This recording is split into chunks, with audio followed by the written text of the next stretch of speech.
Hello बच्चों, आज हम देखने जा रहे हैं the stone age a wandering life का सेकेंड पार्ट। तो चलो पढ़ते हैं। Shelters. Caves used as shelters have also been found. People probably lived in them when it was wet or cold. Some caves have the bones of animals. This tells us which animal were hunted and eaten by these people. तो बच्चों, इसका मतलब ये होता है, shelter का मतलब होता है आश्रय, मीन्स एक उनका रहने का घर। तो जैसे जो घर था वह एक रूप में उपयोगी की जाने वाली गुफाएं भी मिली है। तो वो टाइम में गुफाएं मिली हैं जहाँ पे वह रहते थे। लोग शायद तब उनमें रहते थे जब मौसम गीला या ठंडा होता था। कुछ गुफाएं में जानवर की हड्डियां मिली हैं। इससे हमें पता चलता है कि लोगों द्वारा किन जानवरों का शिकार किया जाता और उन्हें खाया जाता था। तो बच्चों, यह उनका केव रहता था, शेल्टर रहता था जहाँ वह रहते थे। अब आगे पढ़ते हैं। आर्ट। तो आर्ट यानी कला। तो इसमें क्या दिया गया है? In several part of the world drawing and painting have been found on the wall of caves. तो दुनिया के कई हिस्सों में गुफाओं की द्वारा पर चित्र और पेंटिंग मिली है। This mainly show animals through some show people as well. The colors are still quite bright even though the paintings are very old. It is very dark inside caves, so people probably used fire to give them enough light to paint by. तो इसका मतलब ये होता है, यह मुख्य रूप से जानवरों को दिखाते हैं। हालांकि कुछ में लोग भी दिखाई देते हैं यह पेंटिंग में, और पेंटिंग बहुत पुरानी होने के बावजूद रंग अभी भी काफ़ी चमकदार है, काफ़ी ब्राइट है। This drawing and paintings tells us about the animals the people had around them and also how they hunted them. तो जो है, इसमें गुफाओं के अंदर बहुत अंधेरा होता है, इसलिए लोगों ने शायद पेंटिंग करने के लिए पर्याप्त रोशनी के लिए आग का इस्तेमाल किया होगा, ऐसा यहाँ बताया गया है। ये चित्र हमें उन जानवरों के बारे में बताते हैं जो उनके आसपास थे और वे उनका शिकार कैसे करते थे, वह यह चित्र में बताया गया है। अब आगे पढ़ते हैं। The Hunter gatherers. तो जैसे शिकारी संग्रहता, जैसे वो गैदरर्स रहते थे, पूरे हंटर जो शिकारी करने जाते थे तो सब मिलके जाते थे। तो from this source expert can guess what the life of early people was like at that time. People did not know how to grow their food, so their main aim was to find food to be able to survive. Means इसका मतलब ये होता है, उस समय लोग अपना भोजन उगाना, खेती करना नहीं जानते थे, इसलिए उनका मुख्य उद्देश्य जीवित रहने के लिए भोजन खोजना था। We call these people hunter-gatherers.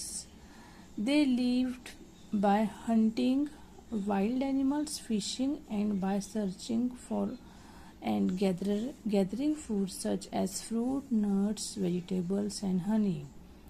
तो इसका मतलब यह होता है कि हम इन लोगों को शिकार संग्रहता गैदरर्स कहते हैं। वे अपना भोजन कैसे प्राप्त करते हैं? वे जंगली जानवरों का शिकार करते थे, मछली पकड़ते थे और फल मेवे, नट्स मीन्स मेवे, सब्जियां और शहद जैसे चीजें इकट्ठा करते थे। At that time, the earth was rich in plant and animal life. The hunter-gatherers depended on this environment for their food. They moved from place to place, wandering over large area in search of food and water. तो बच्चों, इसका मतलब ये होता है कि उस समय पृथ्वी पौधों और जानवरों के जीवन में समृद्ध थी, यानी बहुत ज़्यादा यहाँ पे पौधे और जानवर थे। तो जैसे शिकारी संग्रहता भोजन और पानी की तलाश में बड़े क्षेत्रों में घूमते हुए एक स्थान से दूसरे स्थान पर जाते रहते थे। Means they moved from place to place wandering over large area in search of food and water. तो वह फूड और वाटर ढूंढने जगह जगह जाते थे। They had to be near water but also near area where. तो उन्हें पानी के स्रोतों के पास और उन क्षेत्रों के पास रहना पड़ता था जहां भोजन उपलब्ध हो। आगे पढ़ते हैं। Their food could be found. They had a very good understanding of their environment and were very skilled. यानी वो बहुत स्किल थे और उनको एनवायरनमेंट में रहना बहुत एकदम जैसे वो स्किल थे कि अभी क्या होगा, अभी कौन सा शिकारी आएगा, उनको यह सब जानकारी रहती थी। अब आगे पढ़ते हैं। The man hunted in groups. They observe and understood the animals they hunted, where they were to be found and how they lived. तो इसका मतलब होता है पुरुषों समूहों में यानी ग्रुप में रहते थे, में शिकार करते थे वह, और वे उन जानवरों का अवलोकन करते थे और उन्हें समझते थे जिनका वे शिकार करते थे, और जैसे कि वे कहाँ पाए जाते हैं और वे कैसे रहते हैं उनको सब पता रहता था। सब animals they hunted were the elephant, the buffalo, the giraffe, different type of deer and other smaller animal. तो यह जैसे कि वे कहाँ पाए जाते थे, वे जैसे हाथी है, भैंस है, जिराफ है और विभिन्न प्रकार के हिरणों का शिकार करते थे वो लोग।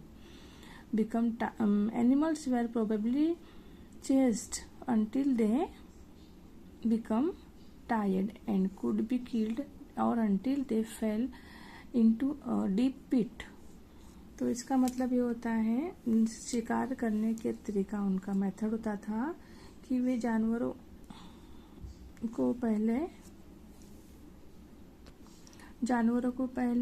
तब तक पीछा करते थे जब तक वे थक न जाए या किसी गहरे गड्ढे में न गिर जाए।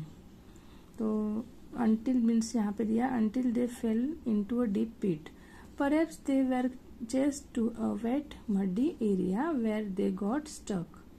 तो कभी कभी उन्हें कीचड़ वाले इलाके में खदेड़ा जाता था जहाँ वे फंस जाते थे।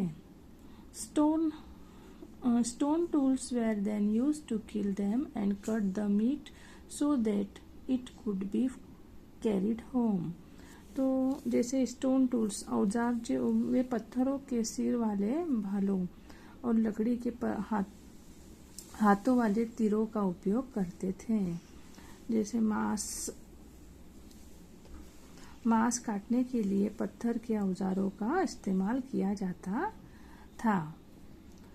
The women looked after the children. They also gathered food like fruits, roots, berries and seeds।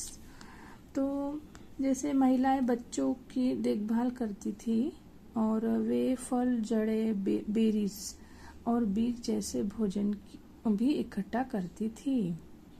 They knew which plant and seeds could be eaten, when the fruit and berries ripped and where they grew। Means और बीज जैसे भोजन भी इकट्ठा करती थी वे, और उन्हें पता था कि कौन से पौधे और बीज खाए जा सकते हैं और फल कब पकते हैं। They use pointed stone and sticks as tool to dig up the roots। तो वे जड़ों को खोदने के लिए नुकीले पत्थरों और लकड़ियों का उपयोग करती थी। All these were very important skill for the hunter gatherers.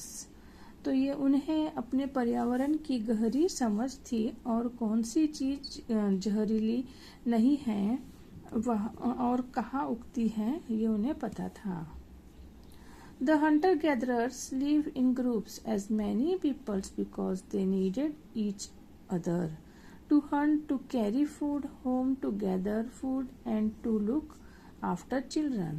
तो शिकारी जो रहते थे, संग्राहता जो ग्रुप रहता था, कई लोगों के समूह में रहते थे क्योंकि उन्हें एक दूसरे की ज़रूरत थी और शिकार करने के लिए, भोजन घर लाने के लिए और बच्चों की देखभाल करने के लिए उनको सब साथ साथ में चलते थे वो लोग।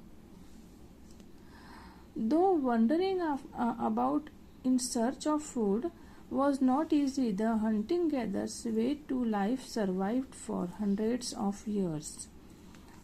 हालांकि भोजन की तलाश में भटकना आसान नहीं था, लेकिन यह जीवन शैली हजारों वर्षों तक चली क्योंकि this is because these people knew how to live well in their environment and because they were very skilled in what they did. तो लेकिन यह जीवन शैली हजारों वर्षों तक चली क्योंकि यह लोग अपने पर्यावरण में अच्छी तरह से रहना जानते थे और अपने काम में बहुत कुशल स्किल्ड थे। अब आगे पढ़ते हैं। द टाइमलाइन, यहाँ टाइमलाइन दी है बच्चों। हंटर गैदरर्स इन इंडिया, तो भारत में शिकारी संग्रहता। The stone tools of early human beings have been found in several places in India too. तो जैसे भारत में भी कई स्थानों पर आदिमानव के पत्थरों के औजार मिले हैं। India also has one of the largest collection of rock painting in the world. तो भारत में रॉक पेंटिंग का दुनिया का सबसे बड़ा संग्रह है। Most of these are in the cave of Satpura and Vidya Hills in central India. तो जैसे कोई कहाँ मिले हैं इनको? मोस्ट ऑफ प्रसिद्ध रॉक पेंटिंग मध्य प्रदेश में भीमटेका में है। तो अंडमान और Nicobar, in the Andaman and Nicobar island small groups of people still live like the earliest people, surviving through only hunting gathering. However, modern influence have changed their lives.